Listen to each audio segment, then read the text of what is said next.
क्या है यूपीएस, जिस पर मोदी सरकार ने चलाया नया दाव? 23 लाख कर्मचारियों का होगा फायदा। नमस्कार, मैं खुशी मिश्रा। स्वागत है आपका आजकल वेब टीवी के इस खास एपिसोड में। आज हम बात करेंगे केंद्र सरकार की नई पेंशन स्कीम की। केंद्र सरकार ने यूनिफाइड पेंशन स्कीम यानी कि यूपीएस लागू करने का फैसला किया। शनिवार को केंद्रीय कैबिनेट की बैठक में इसको मंजूरी दी गई।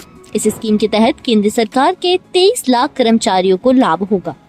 प्रधानमंत्री नरेंद्र मोदी ने कहा कि यूनिफाइड पेंशन स्कीम यानी कि यूपीएस केंद्र सरकार के कर्मचारियों की गरिमा और आर्थिक सुरक्षा को सुनिश्चित करने वाली है। सबसे पहले जानते हैं कि ये नई पेंशन स्कीम क्या है। दरअसल यूनिफाइड पेंशन स्कीम यानी एकीकृत पेंशन योजना सरकारी कर्मचारियों के लिए नई पेंशन योजना है। इसके तहत कर्मचारियों को रिटायरमेंट के बाद सुनिश्चित पेंशन दी जाएगी। यह राशि रिटायरमेंट के पहले के 12 महीने के एवरेज बेसिक पे की 50% होगी। कर्मचारी 25 साल की सेवा के बाद इस पेंशन को पाने के हकदार होंगे। वहीं अगर किसी पेंशनभोगी की मौत हो जाती है तो उसे उस वक्त तक मिलने वाली पेंशन का 60% परिवार को दिया जाएगा। इसके अलावा अगर कर्मचारी की सर्विस 25 साल से कम है और 10 साल से अधिक है तो पेंशन की राशि समानुपातिक आवंटन के आधार पर तय होगी। महत्वपूर्ण पहलू यह है कि कर्मचारी का कार्यवर्ष चाहे जितना भी हो, उनकी पेंशन की न्यूनतम राशि 10,000 रुपए से कम नहीं होगी। यूपीएस में सुनिश्चित पेंशन, परिवार को पेंशन, सुनिश्चित न्यूनतम पेंशन, पेंशन की राशि की महंगाई दर के साथ जोड़ने और सेवानिवृत्ति के समय ग्रेच्युइटी के अलावा भी एक सुनिश्चित राशि के भुगतान की व्यवस्था की गई है।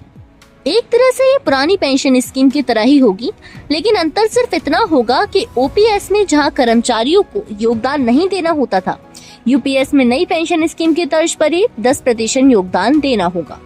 यूपीएस के लिए कर्मचारियों को कोई भी अतिरिक्त योगदान नहीं देना, जबकि केंद्र सरकार की तरफ से पेंशन फंड में योगदान मौजूदा 14% से बढ़कर 18.5% कर दिया गया। ये साल दर साल महंगाई दर के आदि के कारण बढ़ता रहेगा। इससे केंद्र पर हर वर्ष 2025-26 के दौरान ही 6,250 करोड़ रुपए का अतिरिक्त बोझ पड़ेगा। सूचना व प्रसारण मंत्री अश्विनी वैष्णव ने यह बताया कि यह योजना 1 अप्रैल 2025 से लागू करी जाएगी। इससे सीधे तौर पर केंद्र सरकार के 23 लाख कर्मचारियों को फायदा होगा। वैष्णव ने यह बताया कि अगर राज्य सरकारें चाहें तो इसे आधार पर अपने कर्मचारियों के लिए भी पेंशन स्कीम लागू कर सकती हैं। ऐसा होता है तो राज्य सरकारों को 90 लाख कर्मचारियों को भी फायदा हो सकता है। स्पष्ट है कि चुनाव में मुद्दा बना रहे विपक्षी दलों पर अब ये जिम्मेदारी आएगी कि वो भी अपने राज्यों में तत्काल प्रभाव से इसे लागू करने की घोषणा करें। आइए जानते हैं इसकी खास बातें क्या है। यूपीएस में कर्मचारियों को सुनिश्चित पेंशन मिलेगी, जबकि एनपीएस में बाजार में निवेशित राशि के हिसाब से पेंशन राशि मिलने की व्यवस्था है। सेवानिवृत्त कर्मचारी की मृत्यु होने पर उसके आश्रित पति या पत्नी को पेंशन राशि का 60% सुनिश्चित पारिवारिक पेंशन के तौर पर दिया जाएगा। कर्मचारी का कार्यवर्ष चाहे जितना भी हो, उसकी पेंशन की न्यूनतम राशि 10,000 रुपए से कम नहीं होगी। आज की तारीख में जो न्यूनतम वेतन है उसके आधार पर न्यूनतम पेंशन की राशि 15,000 रुपए बनती है। पेंशन की राशि को महंगाई के सूचकांक से जोड़ा गया, यानी खुदरा महंगाई दर बढ़ेगी तो पेंशन की राशि भी बढ़ेगी। महंगाई भत्ता के आधार पर पेंशन, पारिवारिक पेंशन और न्यूनतम पेंशन तीनों का निर्धारण होगा। सेवा में संपन्न हर 6 माह के लिए मूल वेतन की 10% राशि एक मुश्त मिलेगी, जो ग्रेच्युइटी के अलावा होगी।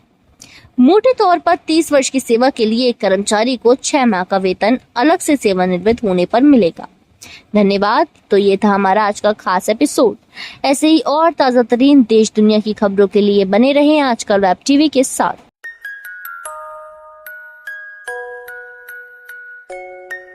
ऐसे ही और ताजा तरीन खबरों के लिए देखते रहिए आजकल वेब टीवी।